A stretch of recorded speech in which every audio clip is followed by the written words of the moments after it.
Hi there, my name is Jennifer King. I'm a registered social worker and I am here to do a bit of a educational series on preparing for counseling. I think one of the things that we don't do enough of is talking to people about being ready for counseling. What makes them ready to go into counseling, how to pick your counselor, and some of the common pitfalls that you might come across or the challenges that you might encounter early on in counseling. So I want to take some time through the series to talk to you about those things. Today is the first video and it is the top 5 ways to know that you are ready for counseling. So number 1 is you are ready for change. This is that you're ready for change, not that you want to change someone else or that you want to change what someone else is doing, but that you're ready for change for yourself. You realize that there's a pattern in your life that's not working and you want to come up with a way to do something different. Number 2 is you are open for healing and forgiveness, and you don't necessarily need to know what that's going to look like or how it's going to happen, but you're just open to the idea that something might change for you. It might be even just healing and forgiveness for yourself, and it might be for someone else who has harmed you or done something wrong towards you. But really, when you're ready for and open towards something like that, you're probably ready for counseling.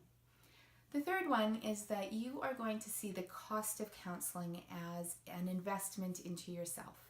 As you go through the process, you're going to find that you have energy, you have time, you have set healthy boundaries for yourself in a way, and that's going to bring you more of the things that you want to do, whether it's your work or your family or other things. The more work you do for yourself and the more you put the money into that, the more you're going to see invested in yourself. Number 4 is that you want to share your story and make sense of it. A lot of times people think that they can just ignore their past or push it aside, or that they don't have to really deal with it in order for change to happen. And often what that does is it just lets old patterns continue, or it makes memories feel like they're happening right now. Or it can really lead to a disruptive, way of dealing with conflict and things like that, because your memory is just working off of what it knows. And so when you are ready to share your story and make sense of it and do some, what we would call like integrating your story in your mind, then you're ready for counseling. The 5th and final one is that you are ready to create time and space. Counseling takes time and it takes space sometimes. And so really being ready for counseling is saying, you know what, not just the time that it's going to take for you to get to the appointment, to sit in your appointment for, whatever it is, an hour and a half every week or 2 weeks, especially at the beginning. But it's also carving out the time and space to rest afterwards. Sometimes this work is really exhausting and you might leave feeling like you just need a bit of rest for yourself. Sometimes we bombard ourselves with TV or going out and shopping or doing other things, right? And anything that we can do to kind of keep our mind off of things.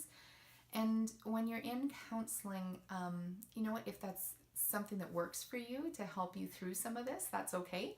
But we often find that if you're doing those things just to push things aside and to ignore things, then that can be a really unhealthy way of coping with things. And so if you're ready to carve out the time and space that's needed to do the work, you're ready for counseling. And so those are my top 5 ways to know that you're ready.